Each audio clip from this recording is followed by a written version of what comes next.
Entrando em contato com o atendimento ao cliente... Para muitas pessoas é um jeito fácil de arruinar um bom dia. Mas na Zendesk, nós deixamos a experiência do cliente melhor. Melhor para sua avó, melhor para o seu vendedor preferido de flores, melhor para o cara do apartamento 3A, melhor para você, melhor para todos. Porque enquanto alguns dizem que o cliente sempre tem razão, nós dizemos que o cliente é sempre humano. E como seres humanos, queremos fazer algo melhor para todos nós. Zendesk, experiência do cliente com IA desenvolvida para humanos. Quando você ouve um podcast, está procurando entretenimento ou conhecimento, certo? E se você procura por desempenho e qualidade para o seu veículo, qual a sua escolha?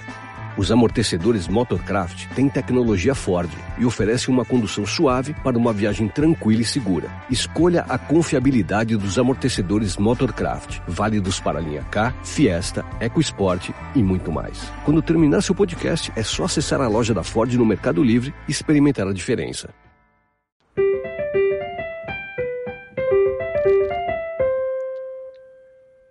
Welcome to the new Chemist. We're glad you're listening. Feel free to download this podcast on Google Podcasts, Apple Podcasts, and Spotify. Here on the new Chemist, we discuss chemistry, which simply put is the science of change, as well as careers, community research, and COVID-19. We're happy you're tuning in. My guest today is Dr. Todd Golub. Thanks for joining me today. It is good to hear from you. Just briefly, I'll inform my audience about you.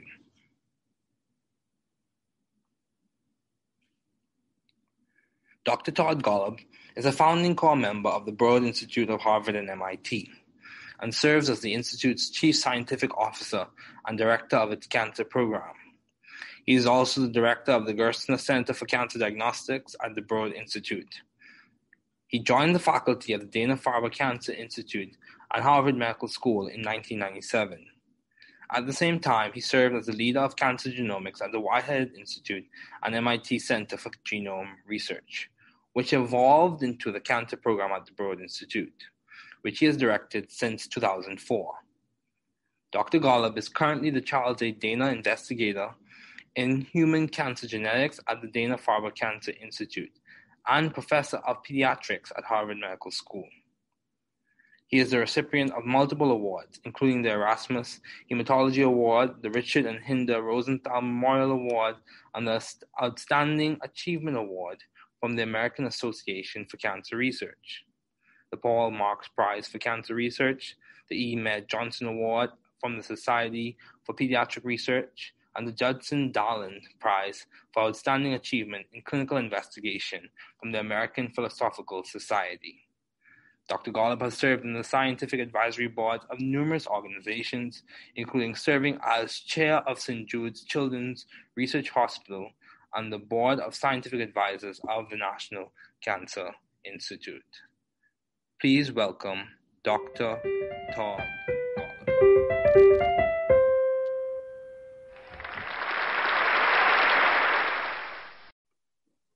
Okay, Dr. Golub, thanks for joining me today. It is good to have you on. So, given all your responsibilities and accomplishments, I thought it would be good to have you as a guest on this podcast, serving at one of the leading institutes at Harvard and MIT. So my first question for you is, what have been your longstanding interests in the field of science? Well, first, David, it's great to participate in your podcast. It's great that you're doing this, and I'm happy to be here. So I have had a longstanding interest in this interface between medicine and basic science, and that just continues to get more and more interesting as more opportunities for translating what we're learning in basic science labs into the clinic are availing themselves. It's just really an exciting time for an opportunity to have real impact of science on patients. Okay, yeah, that's good. So, along with that, in that same realm, my question to you is, given all your responsibilities and accomplishments, how do you maintain view of the bigger picture in your career and in your life in general? Like, how do you see the forests amidst the trees? How do you see like the entire periodic table, even though you have to deal with different elements or whatever the case may be? How do you see or maintain the view of the bigger picture, especially when you face obstacles and challenges? I think getting this balance right of the big picture and the focused details is the most important thing in science, and the hardest at the same time to do. My view is that the big picture is super critical, because you need the big view of where you're going and why you're bothering to go there, because otherwise, what's the point of a particular experiment if it's not taking you someplace you want to go, whether that's a concrete goal of trying to cure some disease like cancer that I'm particularly interested in, or if you're trying to go down the path of unfettered discovery to discover something that's fundamentally new. Having the big picture is critical. How do you do that? I'm not sure I have a recipe, except that the question that I like to ask myself and members of my lab all the time is, let's imagine that the experiment that you're planning now were to be as successful as you hope it will be. Okay. Will it make a difference? And will people care? In my view, the worst possible experiment or project is one that's successful in the narrow sense, but nobody cares. Nobody pays attention to it, doesn't really move the needle, doesn't impact the field. And so there we shouldn't be so excited about a project that is,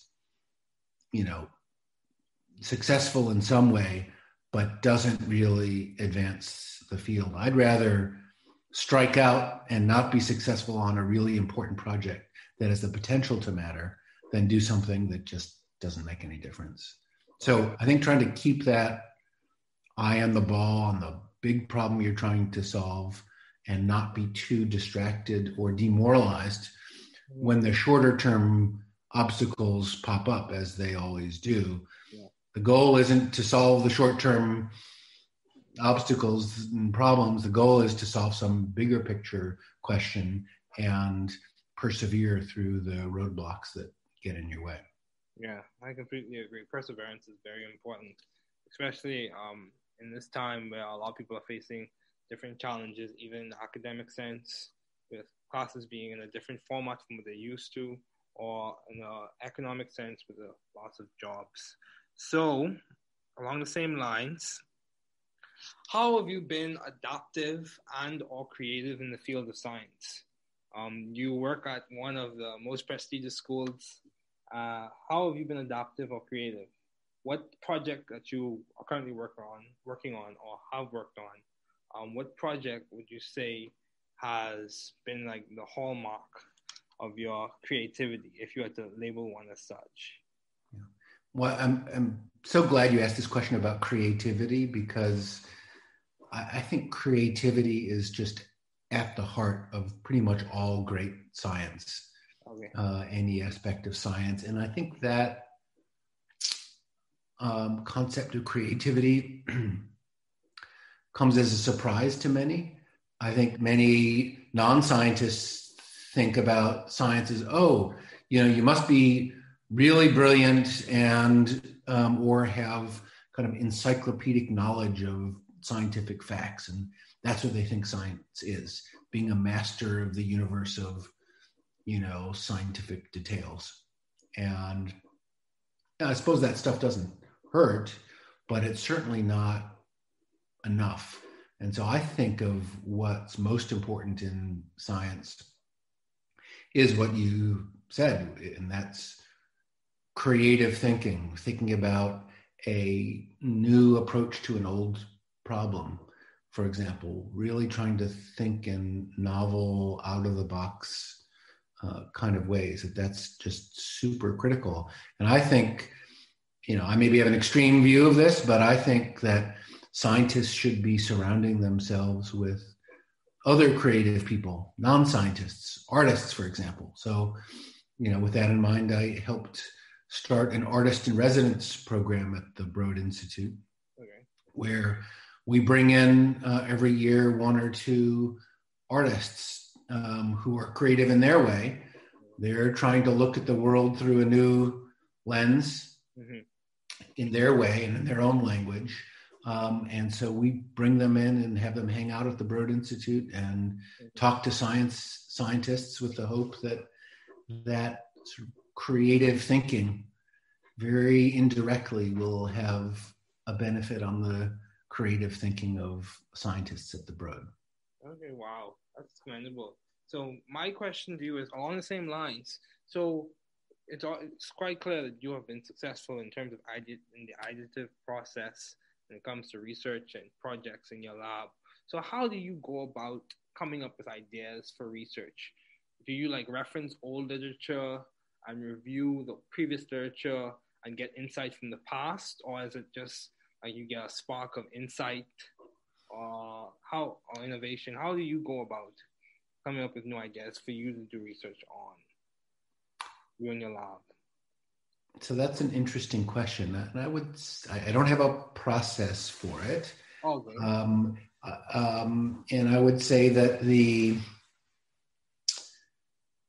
the steps in getting to a great idea for a new project, at least for me, tends to be kind of long and hard and involve discarding a lot of ideas that maybe at first seemed like they were awesome, but then on further scrutiny, either by me or more commonly by someone in the lab, a postdoc or a student, and other scientists, when they press on that idea, come to discover, it's not actually a great idea, or it's a great idea in principle, but in practice, there's no way to really actualize it. Okay. So, and I think this is sometimes frustrating to people, new people starting, relatively early in their research careers, who have this expectation that, these ideas for a great project are supposed to come really easily, and you should be able to go quickly from the kernel of an idea to the execution of a project. And they get frustrated when this process of refining and pressing on an idea until you get it really right, they get frustrated when that takes time. And I think that amount of time, whatever it takes, is well worth it. Okay. Rather than rushing to just start executing on a project idea before you've really thought about its potential upside and the potential risks with it. Now, it's also an interesting question, how does that process of coming up with a great project idea relate to the past versus the future? On the one hand, if you're totally ignorant of the past, you're at risk of just doing the same experiment someone else has done and failing at it again. On the other hand, if you're too hamstrung by what's come before and you only base what you're going to do based on the next step that seems obvious given what's already been done, I think that kind of limits your scope. Okay. And so for me, most projects actually don't start with a review of the literature. They think in a completely blue sky about what might be possible in the future, and then go back and ask, okay, this seems like a really good idea. Has nobody really ever done this before? And then scour the literature to sort it out. I think that's, at least for me, a better order. Okay. Start with the big idea and then fit onto that big idea what's come before, rather than try to piece together a project based on the past. Okay. Yeah, that's good. That's good. So, I would say many people would say or argue that Harvard or MIT, those are good institutions for students to thrive scientifically and intellectually. So how have you sought, or how did you find this good environment for you to thrive scientifically and intellectually? What did it just happen through serendipity, or was it the grind or grit? How did you go about finding a good environment for you to thrive? Yeah, so I think this question about scientific environment is really critical, and maybe the most critical thing to think about. Often when people are leaving our group to take up, for example, faculty positions elsewhere or scientist commission positions in companies, sometimes they come with a spreadsheet that says, okay, here's how many dollars are being offered from this university and that university, and here's how many square feet of space I would have in this position versus that position. What do you think? And my answer is almost invariably, that rarely matters too much. What matters more is the intellectual environment of colleagues and trainees that you're surrounded by. And if that's awesome, whatever resources available is probably going to be sufficient. If that sucks and you're, on an island, it kind of doesn't matter how much financial resource or how much space you have. It's going to be tough going. So I think this scientific environment question of being, the environment in which there's a collaborative spirit and a critical mass of scientists who are thinking about some similar questions, but not in the identical way. That's what makes for a really ripe environment for research. And so you're right, the Boston community is pretty amazing with respect to the large number of faculty and students and trainees and other scientists in this community. And I think that makes us all better. How did I wind up here? Yeah, mostly by serendipity, but just continue to be drawn to it because of this richness of scientific discovery and curiosity and people. Okay, yeah, that's good. So, in terms of, if you had to given all your responsibilities and accomplishments, how are you maintaining a balanced life, or how do you maintain a balanced life? Well, I'm not sure I can claim to have succeeded in maintaining a balanced life. I think for some people, dividing their life into work and non-work personal life with a bright line between the two is what makes them happy and is effective. My brain doesn't work that way, for better or for worse. And so I tend to, think of what I do as a person and as a scientist as a big continuum where sometimes the balance is wrong at any particular time. Okay. And then it swings the other direction at a different period of time. And that kind of flexibility works for me.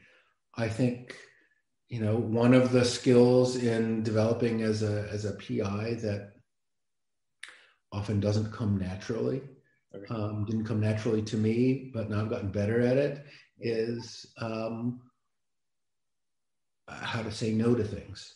Okay. And to really only say yes to those things that you think are going to really drive your own scientific program, or have some other kind of positive impact, supporting students and trainees, or making the world a better place in some other way. If it doesn't really move the needle in some dimension that's significant, just say no. And that, is easier said than done, but doing that can have a big impact on your sanity and work-life balance for sure. Wow, that's good. Yeah, I completely agree. For me personally, as a graduate student, like I'm still figuring out balance myself. So I completely agree. Sometimes balance is a dynamic process. It's not I have achieved it or I have reached it completely. So after reviewing your profile and seeing all the work that you've done and the impact that you've made, I would say by many standards, people would say you have been successful as a professor in the field. So what would you attribute to your success?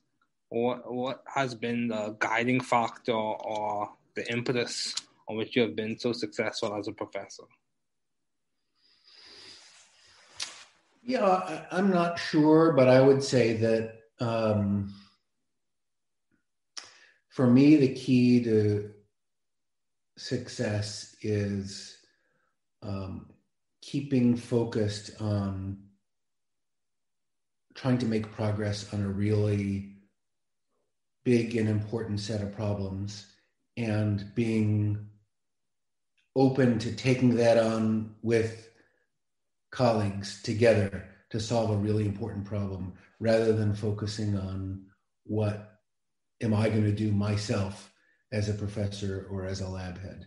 Okay. Because I think if you can think of the world in that way, it turns out you can take on projects and problems that are much more important when you do it collectively and collaboratively and focus on solving the problem rather than doing it just focused on your own lab.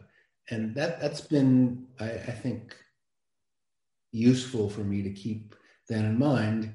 And if you do that and wind up making scientific progress, it does just fine for your own career. Mm-hmm. So it's not like it's falling on your sword to collaborate and to share in, authorship or leadership of a complex project if the project really benefits from that joint leadership. There's plenty of notoriety to go around for everybody. And so that's what I try to keep in mind. If you keep your eye on the goals and take the approach that you're going to do whatever is needed to solve those problems for the field and ultimately for patients, everything will turn out fine. Okay. Yeah, that's good.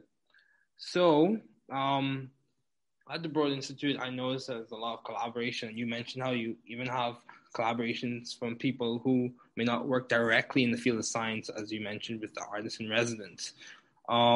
So how have you maintained vision and teamwork in your environment? How have you done that? Yeah, so I think the key to teamwork, I think, is having a goal that everyone is excited about. Okay.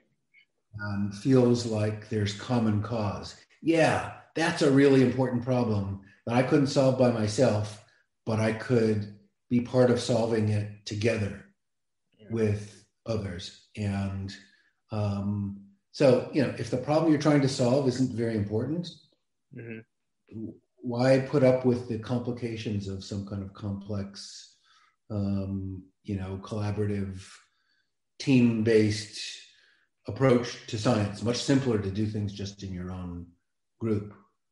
But once you realize that actually you can't move the needle in the same way that you can by working together, then the synergistic, collaborative, team-based science is logical for what you'd want to do.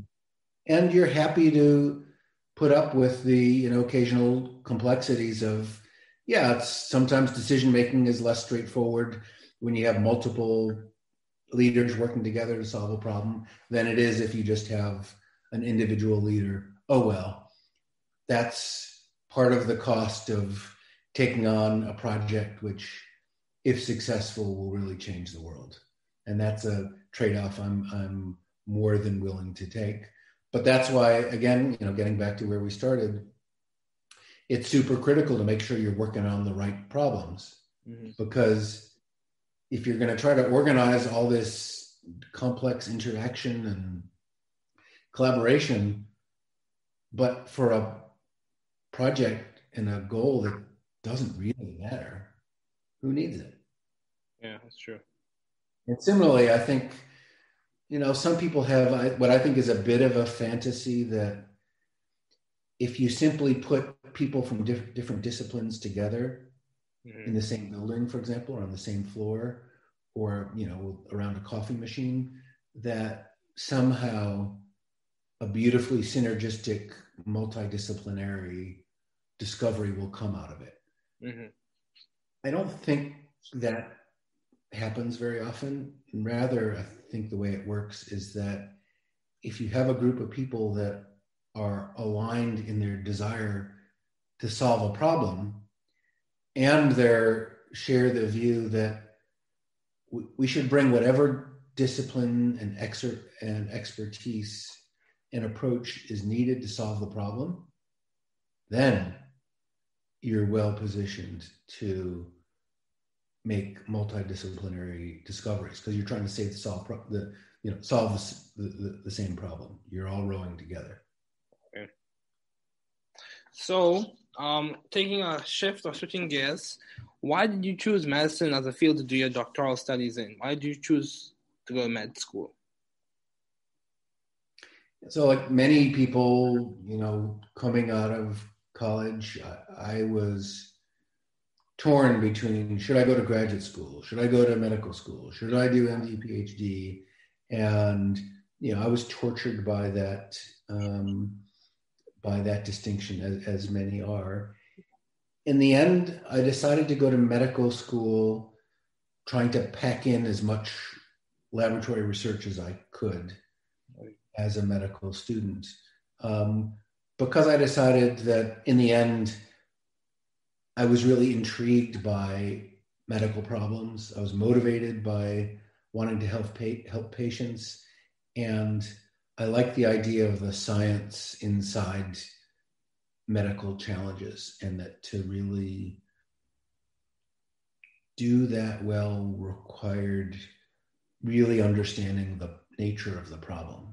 Okay. So I don't see patients anymore. I don't take care of patients anymore. But I'm really glad that I did medical training, because I feel like it helps me understand the problems that are really in need of solutions. Right. It helps me understand what's feasible in a hospital healthcare kind of setting, and that's very rewarding.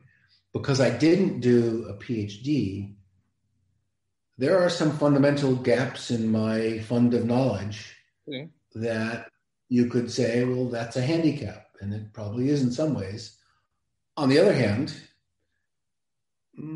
sometimes focused training that can happen in a PhD puts the blinders on in a way that overly narrows a focus in a particular area. And so my possibly naive view of science also has certain upsides in that I feel like I've had kind of an open mind to possibility because I haven't been too constrained by, having been down an alternate path before. Okay. Yeah, that's good. Yeah. I could say a lot of people do encounter the challenge where they are pressed between or trying to decide between grad school, med school, and the PhD. Yeah, that is definitely a battle to fight. But you also did pediatrics as your residency. Why did you choose pediatrics as opposed to internal medicine or oncology or medical oncology or radiation oncology? Why did you choose pediatrics? So the honest answer is that I found pediatricians to be really nice people. Okay. And we discussed before, the environment that you're in is a really important part of work. And so I liked being surrounded by pediatricians because I thought they were genuine, nice people, tend to have, compared to other medical disciplines, perhaps not as big an ego as others. And that kind of appealed to me. And of course, I liked interacting with kids and young families. And, I like the experience of helping young parents through really difficult emotional challenges, independent of the medicine and the science behind it. I subspecialized in pediatric oncology. Okay. And, when young parents are faced with the news that their kid has cancer, that's the worst possible news, most parents can imagine. And so having to break that news to them, on the one hand, was very difficult and unpleasant. On the other hand, it was one of the things that brought me the greatest satisfaction as a doctor, because if you can help a family through the darkest period for them and help them see a ray of light and help them understand something really complex and help them see that there's reason for hope without sugarcoating it, then you've really done something personally meaningful. And that brought me a lot of pleasure. And so in an ironic way, that aspect of, delivering bad news is something I miss, because doing that well, I think, can be such a help to patients and families, and doing that poorly, is awful. And so that was a skill I enjoyed developing. Yeah. I actually have a relative who's a pediatrician, and he echoes some of the same sentiments in that, my dad is a pediatrician. He echoes some of the same sentiments in that one of the things he enjoys seeing is how resilient children can be, even in the midst of facing those challenges with diseases and stuff like that. No, their kids are amazing, both emotionally in what they often, unfortunately, have to endure, and medically, they're amazingly resilient. Their bodies are amazingly resilient and adaptive, and so there's also some really interesting science in there as well. I agree. So as we conclude, do you have any advice to those wanting to pursue the field you are currently working in, studying in, matriculating in? If you had to give advice to whether it be scientists who are facing challenges in the midst of COVID, or undergraduates who aspire to a profession that you are working in any of those areas, what advice would you give? I would say that to remind everyone to think about impact. Okay. And what can you do with your life that will maximize your impact in a field, on the world, and then do whatever it takes to have that impact. If you're heading down a path that in science that feels like, even if in the short term it's successful, the impact is minimal, that's not great. And it's worth stepping back and asking, what could I be doing in a different direction that can't guarantee big impact? Because if you want guarantees, you're not going to have big impact. The guaranteed successes gives you incremental success. It doesn't give you the really dramatic impact that I think we'd all like to have. And so that means being willing to take on some risk. And I think that's okay and good. But just make sure that the potential for big impact is there, because if it's not, you should be using your talent and your brilliance and your creativity and your motivation and hard work.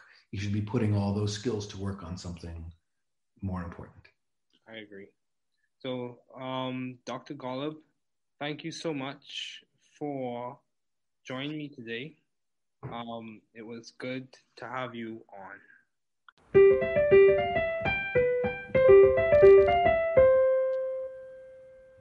Thanks for listening. We're glad you were able to tune into this podcast. Once again, this is The New Chemist, where we discuss chemistry, which simply put is the science of change, as well as the other sciences, careers, community, research, and COVID-19. Thanks again for listening. Note, the views on this podcast represent those of my guests and I.